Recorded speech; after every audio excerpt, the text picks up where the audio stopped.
Subtle results, still you, but with fewer lines. Botox Cosmetic, out of botulinum toxin A, is a prescription medicine used to temporarily make moderate to severe frown lines, crow's feet, and forehead lines look better in adults. Effects of Botox Cosmetic may spread hours to weeks after injection, causing serious symptoms. Alert your doctor right away as difficulty swallowing, speaking, breathing, eye problems, or muscle weakness may be a sign of a life-threatening condition. Patients with these conditions before injection are at highest risk. Don't receive Botox Cosmetic if you have a skin infection. Side effects may include allergic reactions, injection site pain, headache, eyebrow and eyelid drooping, and eyelid swelling. Allergic reactions can include rash, welts, asthma symptoms, and dizziness. Tell your doctor about medical history, muscle or nerve conditions including ALS or Lou Gehrig's disease, myasthenia gravis, or Lambert-Eaton syndrome, and medications, including botulinum toxins, as these may increase the risk of serious side effects. For full safety information, visit BotoxCosmetic.com or call 877-351-0300. See for yourself at BotoxCosmetic.com. The views expressed on this podcast are those of the participants, not of Reuters News. We have always been very clear that we prefer a negotiated solution. This remains the case, and we will use the time that we have now till the 1st of August. And on the second track, since the very beginning, we have worked and now are ready to respond with countermeasures. Ursula von der Leyen speaking as Donald Trump announced 30% tariffs on exports of European goods into the US. Yeah, we are sort of right back where we started in terms of our trip to tariff land here. If anything, for some countries it's even worse. We have the Trump administration talking about bringing back really steep tariffs on Canadian goods, Brazil getting hit with a 50% tariff despite the kind of trade surplus there. You have tariffs on copper, you have looming pharma tariffs. It's been a long time since we've delved into the topic of tariffs, or what feels like a long time in reality, only been a few weeks. It seems like a good time to dive back in. It's Jonathan. And it's Amy, and this is The Views Room, the weekly podcast that delves into the knottiest business, economics, and finance questions. So, Jonathan, I think you said it very well. We're kind of back to where we started. But again, a looming deadline over the world, August 1st, where we're waiting for, I guess, these tariffs to kick in, right? Right, that's the thing. It's funny because I feel like almost in order to make it look like this isn't just doing the same thing again, it was framed less as a deadline and more as a this is going to happen, right? Trump started just posting out of nowhere all of these letters that were supposedly sent to heads of state around the world on Truth Social, his social media network.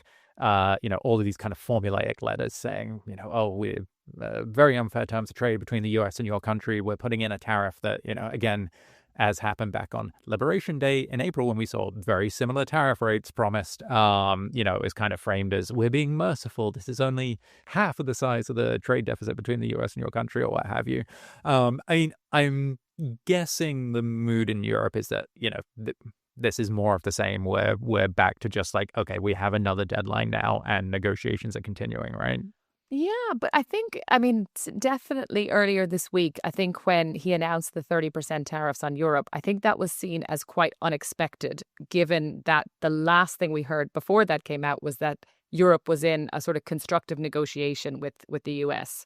So for that to kind of change and shift in that way, I think makes people, I guess, even more worried about what is to come.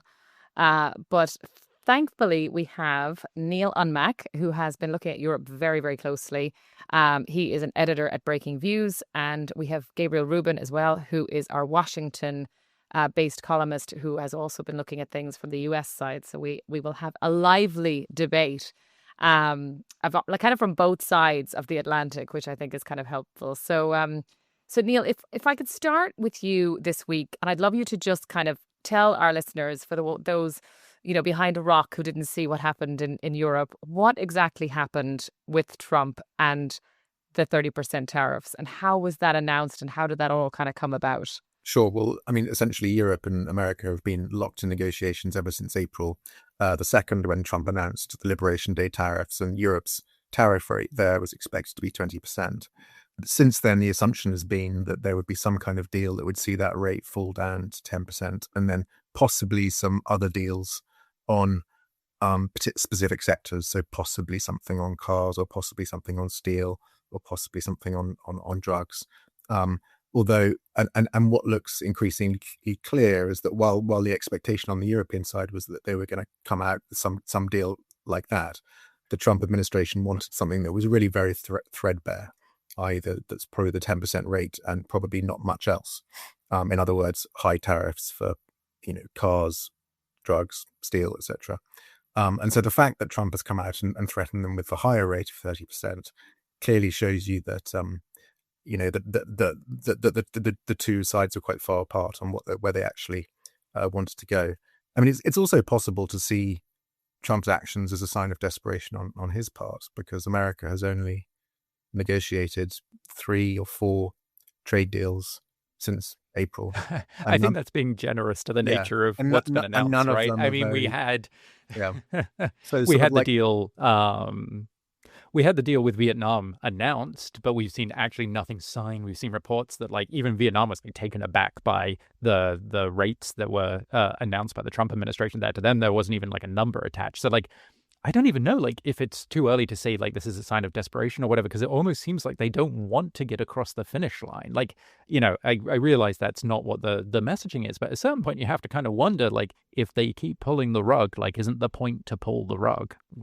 I don't know. Well, and of course the UK trade deal that they agreed, the Americans have already effectively defaulted on one key part of it, which was they haven't made good on the steel element of that, and Trump indicated lately that he wanted to revise that steel element. So all of these trade deals are really just pieces of paper, and how long they last is another matter. But coming back to Europe, I mean, of course, and of markets, of course, there was a sort of assumption that everything was sort of gliding towards a series of delays and ultimately ending up around 10% or possibly 15%. And this sort of concept of the taco trade that Trump will always kind of chicken out. And it seems like we're still quite away from that. There'll need to be a lot of shouting and a lot of noise before, even if we end up in that place, it's still going to take quite a long time. I was just sort of curious, Neil, as well. So if you're Europe in this situation, so you've been kind of caught off guard, you've got this August 1st deadline where things will be essentially enacted or come into force, let's say, for the tariffs. What are Europe's options at this point? Right. Well, I mean, if it comes down to Europe being hit with a 30% tariff rate and further tariffs on top of that on key sectors like pharmaceuticals and cars, that will clearly be very, very bad. I mean, I think the sort of analysts' estimates are about a 1.2% hit to GDP over the next year and a half. And the US is Europe's largest trading partner. Its key exports, Europe's key exports are the ones that are really going to get clobbered, particularly pharmaceuticals and cars. So I think there's still a huge incentive for Europe to agree some kind of deal. Of course, if Trump does really offer them a terrible deal and threaten the 30% tariffs, then Europe will need to respond in some way. They've already outlined 2 kinds of responses. They've outlined sort of tariffs on about 20 billion of goods, which are in response to the steel tariffs, and then tariffs on another 70 billion, which are in response to the Liberation Day, April 2nd tariffs. They can do a lot more. They can hit the services sector. America has a huge services surplus with Europe. They could increase taxes on digital services, on the likes of Meta or Google. And I think if it comes down to it, Europe will have to move in that direction, even though it's a very difficult thing for them to do. That's the thing I wonder about, right? Because I know, Gabe, correct me if I'm wrong here, but it doesn't feel like the U.S. strategy has been tested in that way yet.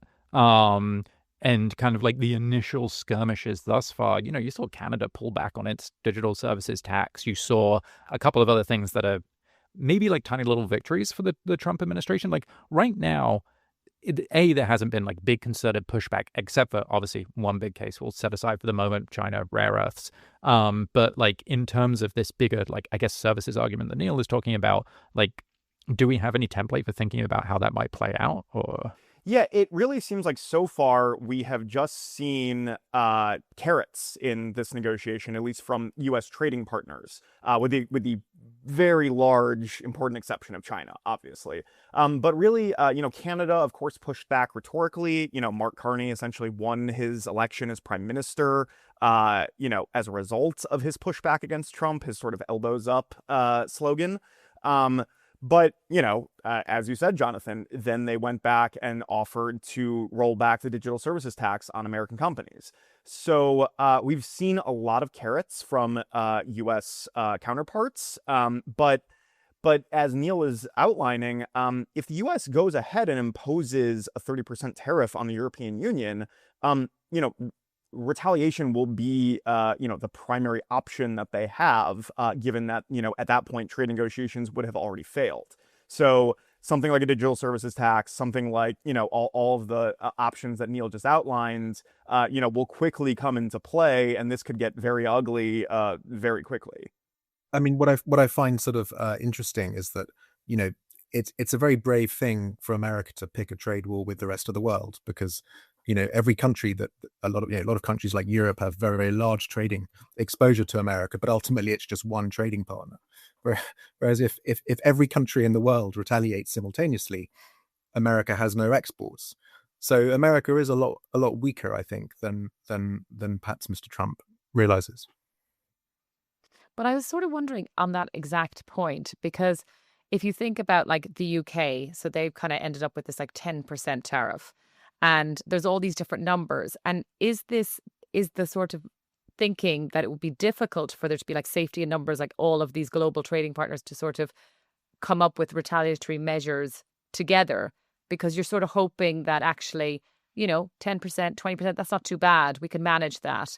But actually, if this gets much worse, we can't really manage that. We can't not have the US as a proper trading partner. And I guess, Neil, that's to you. And Gabe, I'd love to hear your thoughts on that as well. Well, I think there is obviously an incentive on the part of all of these countries. If they can get a slightly better deal than the one that, say, China has, then they'll be okay. And that, I guess, is Trump has been playing them off. But he still only has three half-baked trade deals so far. So that strategy is not working terribly well at the moment.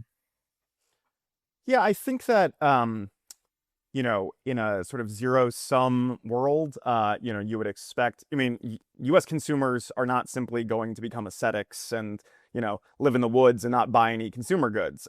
They will still buy them. There will be demand from countries with lower tariffs. Production will go to countries with lower tariffs. Obviously, transshipment, meaning things that, originate in China but are then sold or imported from another country. That's going to be, it's already a gigantic issue. It's going to get even more so as global trade becomes more fragmented.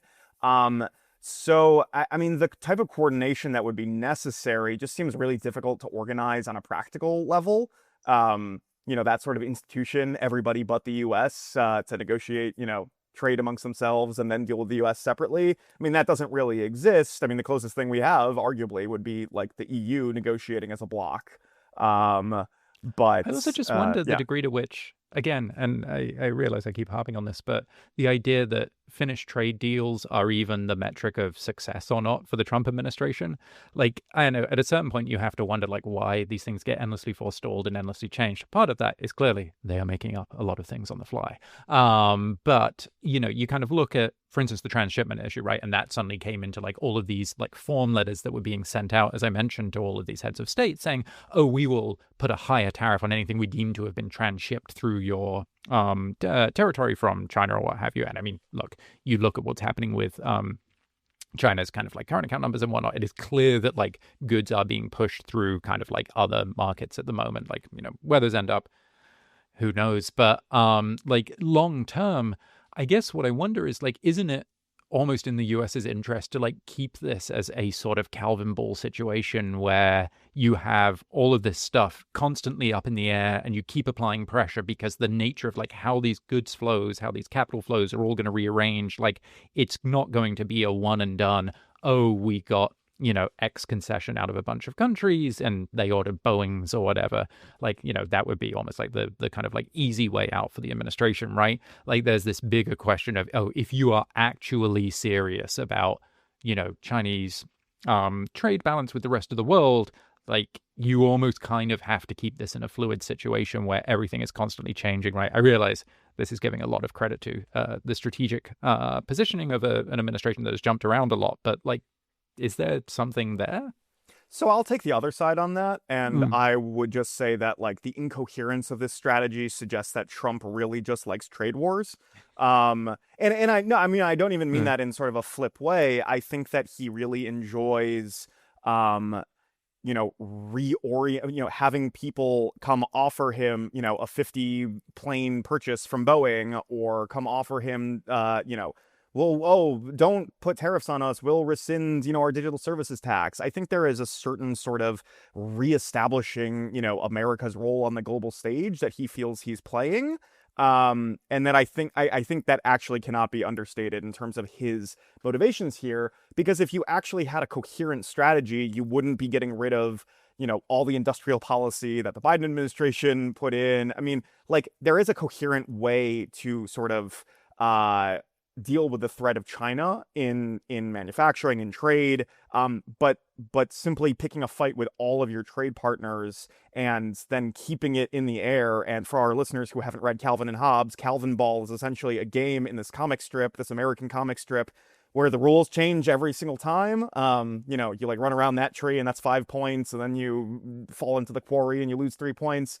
That's essentially how Trump is running this trade war, with no sort of coherent outcomes that are visible, except some purchases of Boeing planes.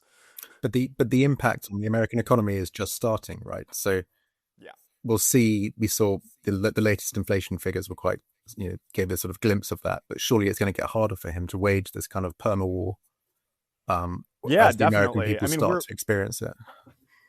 Yeah, so the Consumer Price Index for June came out this week and showed 2.7% over the past year, which of course on its own is not that scary, but it is a tick up. You're starting to see some pressure on goods inflation, specifically related to consumer goods, furniture, toys, clothing. I mean, that's where you're starting to see pressure.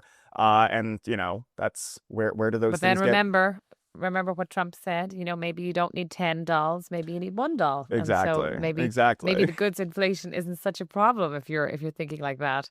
I mean, one thing I was sort of curious about, Gabe, because we've seen some very interesting tariff announcements. What would you say has been like the most shocking? Because Brazil is sort of coming to mind. Yeah, no, I think Brazil, just because, I mean, to the extent that it broke the template of these other sort of out-of-the-box announcements. I mean, I realize out-of-the-box announcements, but there is a template, sort of as Jonathan said at the beginning.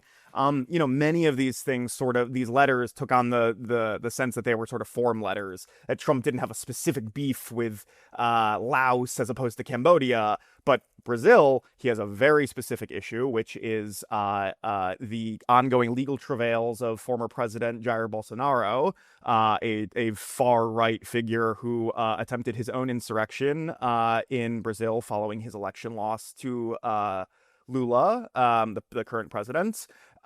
So Brazilians are understandably extremely angry about this, because it is Trump inserting himself into their legal process, into their political process, and the U.S. has a trade surplus with Brazil, just making this insane. A 50% tariff on Brazil would be just horrible for Brazil, and it's all done in service of an old political ally who attempted to disrupt democracy. So I understand why they're angry, and I understand that has no place in trade policy.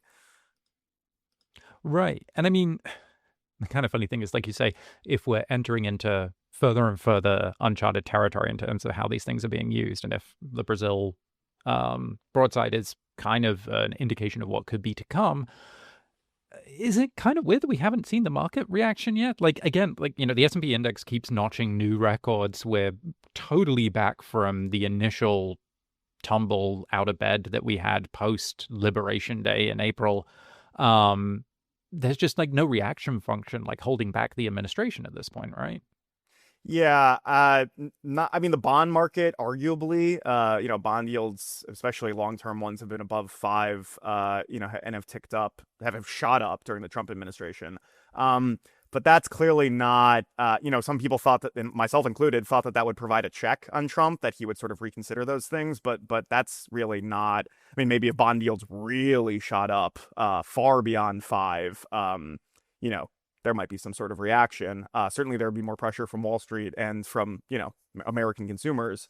But no, I mean, at this point, the market really seems to just be betting on the taco trade, the sort of Trump always chickens out trade, which at this point, I don't think is that good of a bet, just because, the U.S. tariff rate at the beginning of the Trump administration was hovering around 2 or 3%, the average tariff rate.